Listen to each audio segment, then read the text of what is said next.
Okay, what we're going to do here is learn a little Python syntax, and we're going to do so by creating some functions. And I find that this is one of the best ways to start learning a language because you can start creating functions to start solving problems. And what we're going to see is you can start chaining those functions together to solve larger problems. So the larger problem we're going to do here is value a bond. But jumping into this here, if we want to create a function in Python, we can use this syntax. We have define. The function name here, this function will be called square it, and it takes an argument x. And then we have this colon. What this colon is going to do, or one of the important things about it, is we all have to have an indentation after this colon. So keep in mind, I'll say this right now, when you see this colon, it should be indented after it. This is not something you have to worry about. This is something that your IDE or the notebook will do automatically for you. So you kind of have to, it's hard to mess this up. So if I hit enter, you see it automatically puts this indentation for me here. And if I wanted to get rid of the indentation, I'd actually have to backspace. So after this colon, we have this indentation, and it says return x times x. And I'm going to print out the results here. So I'm defining the function here, and then I'm actually running it with an argument of 5. And you see it returns 25, just like we would expect. Now here, talking a little bit more about this indentation. Indentation here in Python is how we group code, and this is a little bit different. This is a little bit unique to Python. It's different than C, C++. And so forth in R, where we group code using syntax, but here we group code using that indentation. And it is important, if we don't use the indentation, it will throw an error. So running that here, we see indentation error, very descriptive error, so we immediately know what the problem is. What I need to do is tab and then run it, and it'll be fine, right? The indentation is important. One thing also interesting here is, of course, if you do see any error and it's not clear from this, you can just hit this button in the Jupyter Notebook here, and it will search Stack Overflow for you and try to find an answer, which is a really nice functionality. So for now, just remember, if you see a colon, it should be indented after that, and it most likely will do it for you. So now let's jump into bond valuation. So what we're going to do here is we're going to create a couple functions, and then we are going to use those functions together to create. We're going to have output of one function be the input of other functions, and we're going to use it to value a bond. So if we're going to value a bond, remember a bond is nothing other than the present value of the cash flows. So all we need to do is discount each cash flow of the bond back to today and sum those cash flows up, discounted cash flows up, and that's the value of the bond. So the first function we'll create here is the present value of a single cash flow, right? So, and this it might be useful to put equations like this into the notebook. I'll show you here. I have $2, so this just tells it this is LaTeX, LaTeX or latex, however you want to pronounce it. And this is a formula in LaTeX. All right, so to insert that formula, you need to know a little LaTeX, but it's really easy to learn it online. So if you want to insert a formula, you can just put it in between the dollar signs. So we could say E is equal to MC squared, right? Put it in dollar signs here, and it'll input it as a nice formula. Okay. So escaping out of this, so our function here is going to calculate the present value of a single cash flow. So we have defined the function name and the arguments. And this is pretty much the same way as we would write the function in Excel. So we would just, if this was Excel, I would just have, in a cell, I would say equal to this. This is exponent. So in Excel, if memory serves, that would be how I would say exponent in Excel. However, in Python here, we can just use the two stars or two multiplication signs. So for this function, we simply have cash flow divided by 1 plus r to the n. And we can define this function, and then we can use it. So this will be the present value of $100, discounted 10 years at a discount rate of 7%. Now, it's really important working in Excel or working in Python to document whatever you're doing, right? So it's always tempting to say that my spreadsheet or my code is really clear. I know what it's doing. It's fine. However, often coming back 6 months later, a year later, it may not be so clear what you're doing. So function documentation is very important, and a standard way to define a function would be like this. So define present value, right? And then before the actual code, I describe the function, calculates the present value of a single cash flow, and then I'm describing each parameter. This parameter is cash flow is a float, future cash flow, the rate is a float, and the number of periods is an integer, right?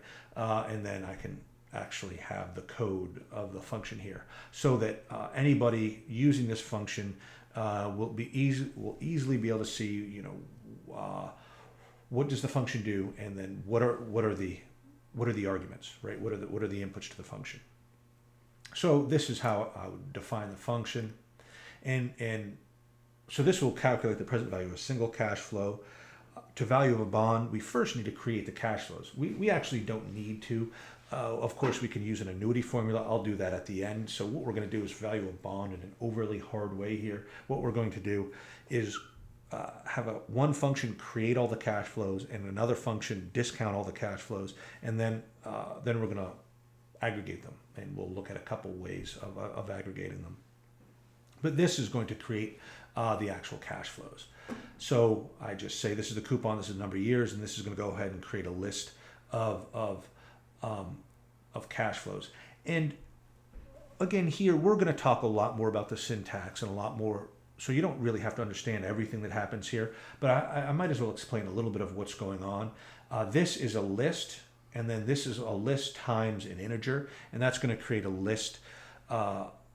It's going to repeat this in the list years number of times. So if years is 10, it's going to repeat it 10 times. And actually, the best way of showing you this is probably just to jump in and use the REPL here. But and this is similar to what we talked about in the first video, where in the first video we had something like 5 times, let's just say 10. And we use this with plus, and we showed that if we did 5 plus 10, it would return 15, right? 5 sort of times 10 here returns 50, as you would expect. But what we did previously is we said, okay, well, if we have a plus here, then this will throw an error because it will say I cannot concatenate string with int. It's different here. What this is going to do is it's just going to repeat 5, a string, but 5 10 times. So this actually won't throw an error. But what we've done here is we have a list, and we're multiplying a list by 10. So let's say I have a list of 5 and I multiply it by 10. Well, what this is going to do, it's just going to create a list of 5 10 times. And we can check. Remember, you can always check to see what type this is, right? So, type. So this is going to return a list, right? So remember, in Python, it behaves differently depending on the type of the object. So if I just, here, this is an object of type list, right? So if I multiply an object of type list, it'll behave differently than if I just say multiply an object of type int times 10, or an object of type, this 5 times object of type string times 10. So what this does here is, again, it just creates a list of, this is the coupon payment, coupon times par value of 1,000. It's just going to create a list of all the coupon payments and assign it to a temporary a variable.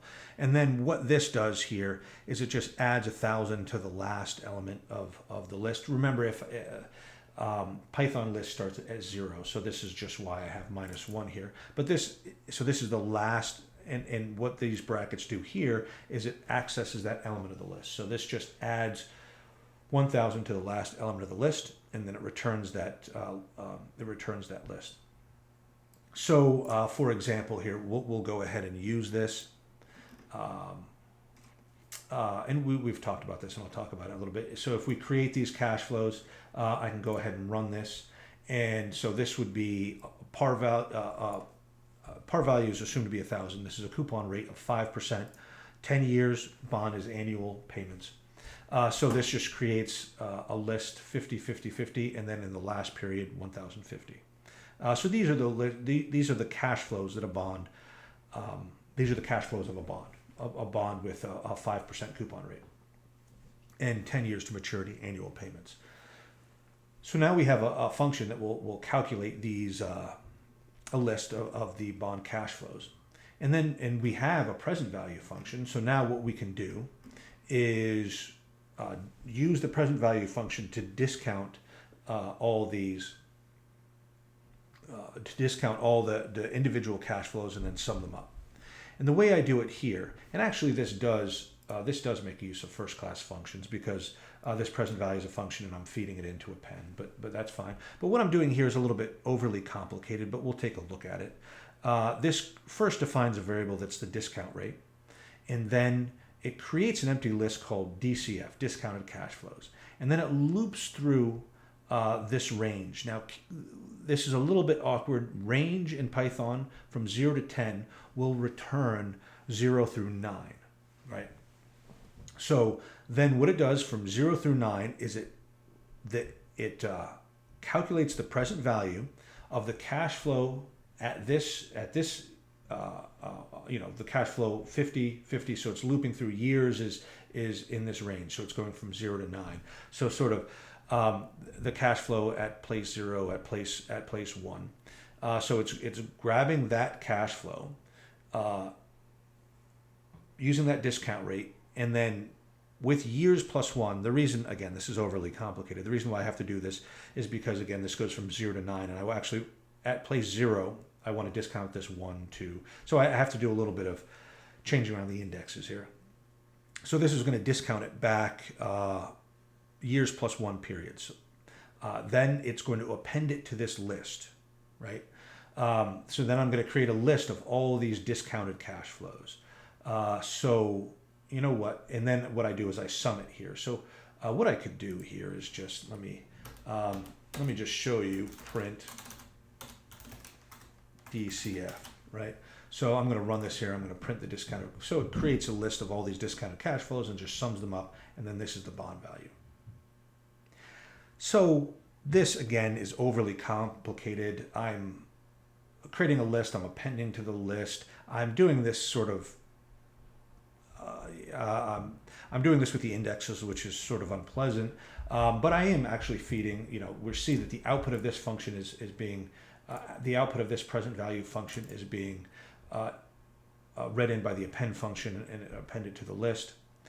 However, I would certainly try to avoid this. This is an overly complicated Python code. It's somewhat simpler once you get used to Python code is to use this list comprehension here. So this is a kind of a simpler way of writing a for loop, although it may not look simpler now.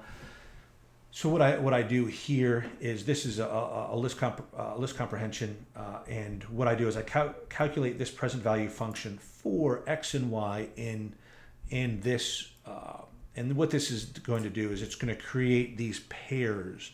So this creates these bond cash flows, and for each cash flow it pairs it with something in the range of 1 to 10. So this creates all these bond cash flows, and it pairs it with 50 with 1, 50 with 2, all the way up to 50 with 1050 with 10.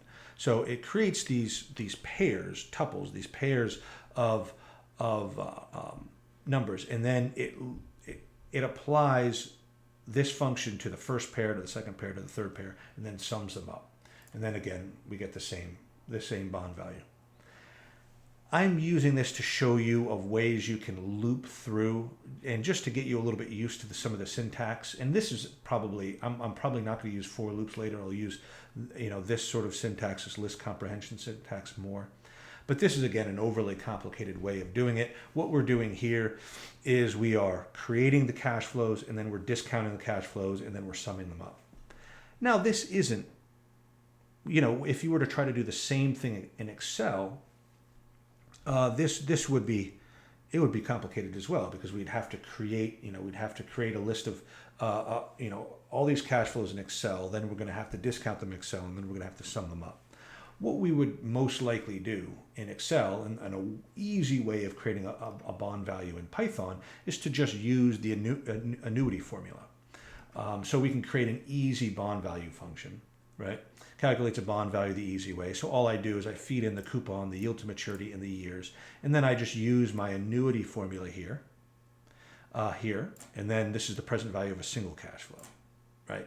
So then I can feed this in and then get my bond value here in a much easier way. So this is how I would do it in Excel, right? And note that this is exactly how I would do it in Python. The only thing is we have to change this from Excel to Python, but everything else is pretty much the same. So keep in mind, Python is just as easy as Excel. Of course, this way of doing it shows you a little bit of control flow, and it also, this way actually creates the cash flows and then discounts the cash flows. So I would use this way if I had no idea about an annuity formula. You just explain to me what a bond is. It's just these cash flows. I discount them, and I could do it like this. But overly complicated, easy way. Last thing I want to make a point about here is note that my easy bond value function returned just a float. And again, this is just advice. I would generally want to return. Now, keep in mind, this is the definition of the function, right? With that indentation, and then this just uses the function. So this is not part of the function definition. But keep in mind, I want that function generally to return something simple so that I can feed it into other functions. Again, what should be clear here is in Python, just like in Excel, I can feed the output of one function as an argument into another function. However, this would be a very bad way to print it out for the user. So what we can do, again, using our concatenating function here of concatenating string and string, is I can round this using a round function, right? So round this to 2 decimal places, rounds up here to 211, and then convert it to a string. That's what the string does. And then concatenate it, and I can have something nice, say the bond value is, $1,081.11. So this is how I would output it for a user, but I would keep it simple here because I might want to feed this as an input to another function. In terms of control flow, you might want to take a look at some documentation here. I used a for loop above. Like I said, I would probably avoid the for loop in the future, instead using the list comprehension.